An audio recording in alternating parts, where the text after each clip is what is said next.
Здравствуйте, дорогие друзья! Я рада вас приветствовать на моем канале. Сегодня в данном видео я пеку классические пирожные Прага по рецепту по ГОСТу. Все покажу, расскажу, как это сделать. Пирожные это делается очень просто и быстро в домашних условиях из самых простых и доступных продуктов. Вот такой идеальный разрез у нас получится. Именно с этим шоколадно-масляным пражским бисквитом, с пражским кремом. Все покажу и расскажу в данном видео. И сначала мы будем готовить корж. Для коржа мы разделяем 12 яиц на желтки и белки. Яйца я здесь использую среднего размера, вес без скорлупы у каждого яйца примерно по 50 грамм. 230 грамм муки и 50 грамм какао-порошка объединяю, просто смешиваю и отставляю пока в сторону. 12 белков, небольшая щепотка соли, 16 грамм ванильного сахара, взбиваю до состояния пены, и от общего количества сахара 280 грамм я добавляю туда примерно половину. К белкам и взбиваю всю эту массу примерно минут 7. Миксер мощностью 300 ватт. Вот такая пышная глянцевая меренга, но не превратившаяся в губку ни в коем случае, у нас должна получиться. Пики подрагивающие. Отставляю пока в сторону и взбиваю желтки. Добавляю сейчас к желткам весь оставшийся сахар и буду взбивать желтки еще примерно 5 минут. Вот такая пышная масса в итоге у меня должна будет получиться, посветлевшая, увеличившаяся в объеме, естественно. Венчики нам здесь больше не понадобится, вообще миксер. И вот так силиконовой лопаткой я вмешиваю очень аккуратно и бережно, здесь я показываю на ускоренной съемке, все взбитые белки уже в желтковую массу. И просеиваю сейчас туда минимум в 3 приема всю сухую смесь. Заметьте, разрыхлитель в этом рецепте мы не используем. Сразу отвечаю на вопросы в комментариях. Это классический бисквит масляный, шоколадный. Разрыхлитель в нем не используется. Просеяли сейчас всю сухую смесь. На последнем этапе перемешивать будет уже достаточно трудно. Круговыми движениями все это лопаткой перемешиваем. И чтобы не осадить еще сильнее массу, мы добавляем сразу туда 80 грамм растопленного сливочного масла. Масло ни в коем случае не должно быть горячим. Бережно все перемешиваю. Прохожусь вот так вот венчиком крупным, чтобы все комочки уже разошлись. Масса, естественно, немного осядет. Это абсолютно нормально. Противень здесь у меня 42 на 32 сантиметра. Перекладываю всю бисквитную массу туда, разравниваю обязательно. Выпекать буду на среднем уровне при температуре 175 градусов Цельсия, режим вверх-вниз без конвекции. 20 минут в моей духовке. Возможно, в вашей понадобится больше. Духовку во время выпечки ни в коем случае не открываем. Сейчас я уберу этот корж часа на 2, вот так вот, когда он у меня остыл уже до комнатной температуры, просто под пленкой оставлю его на столе и буду готовить крем. 4 яйца среднего размера я разделяю на желтки и белки. Нам понадобится здесь только желтки. Итак, 4 желтка, 16 грамм ванильного сахара, 80 миллилитров воды. Все это я перемешиваю. 480 грамм сгущенного молока с сахаром. Добавляю туда всю смесь с желтками. Очень хорошо перемешиваю, чтобы масса стала идеально однородной. И начинаю уваривать эту смесь на умеренном огне в кастрюле с толстым дном. При непрерывном помешивании довожу все это до кипения, и как только пошли первые пузыри, провариваю еще примерно 20 секунд и снимаю сразу же с огня. Смесь готова. Переливаю ее в ту емкость, где она у меня будет остывать до комнатной температуры, ни в коем случае не до холодного состояния. Накрываю сейчас пищевой пленкой в контакт и отставляю пока что в сторону. Остыла уже смесь до комнатной температуры. Здесь у меня 750 грамм сливочного масла размягченного. Я взбиваю его до побеления и пышности. По рецепту по ГОСТу шло бы 800 грамм масла. Я здесь немножко редуцировала, то есть 750. Просеиваю в масло 40 грамм какао-порошка. Просто какао-порошок для выпечки. Все это я объединяю сейчас с маслом.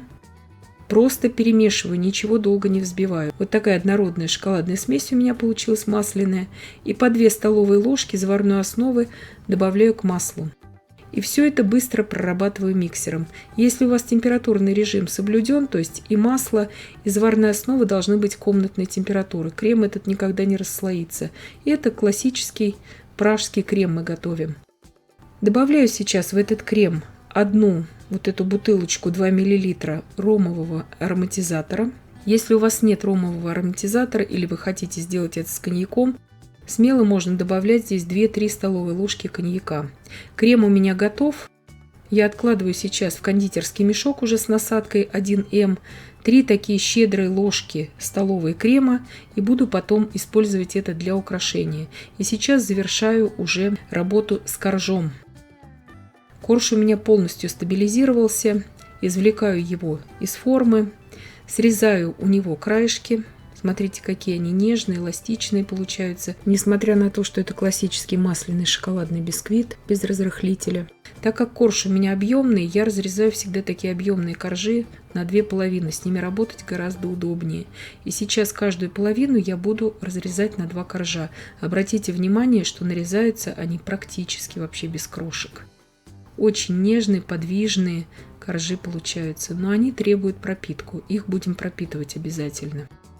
Подготовила коржи, очень удобно вот на таких пластиковых досках их перемещать и потом выкладывать на торт, на подложку. Сейчас уже перехожу к сборке непосредственно пирожных. У меня получится 24 пирожных. Сразу отвечаю на вопросы в комментариях по количеству сливочного масла.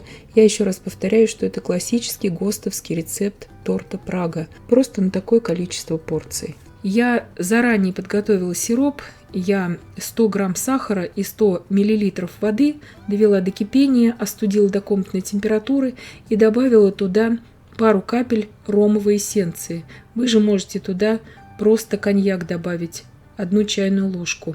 Я все это делаю безалкогольный вариант сегодня, поэтому у меня ромовая эссенция, ромовый ароматизатор. Весь крем, который у меня остался в миске, я выкладываю сейчас на эти коржи нижние. Разравниваю и накрываю сразу другими коржами. Делается это все очень просто и быстро, то есть крем я больше здесь использовать не буду. Я убирала в холодильник примерно на час заготовку, и после часа проведения в холодильнике я выкладываю 300 грамм абрикосового джема наверх этой заготовки. Абрикосовый джем у меня, как видите, абсолютно без волокон, без кожицы от абрикосов. И я его слегка растопила в микроволновке, чтобы удобнее было с ним работать. Опять убрала в холодильник заготовку.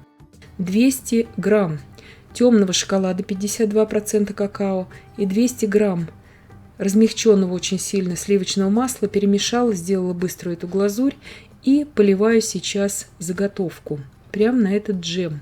Джем уже очень хорошо стабилизировался в холодильнике. И сейчас вот такими движениями разравниваю, даю шоколадной глазури растечься. Конечно, по джему она не так хорошо растекается, как она растекалась бы просто по крему, но все равно разравниваю слегка шпателем, все получается. Остатками здесь глазури я выровняла слегка бока. И сейчас вот таким кондитерским ножом-пилкой я намечаю себе уже порции. И смотрите, как я держу нож, чтобы разрезать. Глазурь очень быстро схватывается. Я ее на 10 минут ставила в холодильник, эту заготовку, но глазурь до конца не схватилась. Нож я держу как бы под углом. И только как бы краешком ножа я делаю прорез. Не плашмя кладу нож, чтобы глазурь не потрескалась, а именно вот так под углом. Надеюсь, что я понятно объяснила. Я слегка, буквально минут 10 охладила глазурь в холодильнике, но не дала ей полностью застыть перед нарезанием. Вот это очень важно. Украшаю кремом. Вот такие просто завитки из насадки 1М делаю. Здесь я растопила этот же тоже темный шоколад 52% какао и делаю вот такие надписи. Шоколада в общей сложности вот для таких надписей, для 24 штук, понадобится не более 50 грамм. Я здесь растапливала 100 грамм, чтобы мне удобнее было работать, но вы можете гораздо меньше растопить. И вот такие пирожные у меня получились. С идеальным разрезом, вкуснейшие, с тем самым вкусом из детства. Бисквит здесь идет всегда такой достаточно светловатый, то есть это пражский бисквит. В классическом варианте торта Прага не используются другие бисквиты. Именно вот этот бисквит. Хочу еще раз напомнить, что долго не передерживайте никогда этот бисквит в духовке. Знаю же, из многолетнего опыта будет казаться, что мне хочется его попечь еще сильнее, но лучше не печь его долго, иначе он у вас будет высыхать. То То есть он у вас должен остаться таким достаточно влажненьким, но уже пропеченным. Вот такой прекрасный разрез у нас. Так пирожное выглядит уже в готовом виде. Прекрасно надламывается вилкой. Нежнейшие пирожные получаются. И я надеюсь, что видео было полезным и познавательным. Подписывайтесь на мой канал, ставьте лайки, пишите комментарии. Я всем желаю больших успехов и до встречи в новых видео.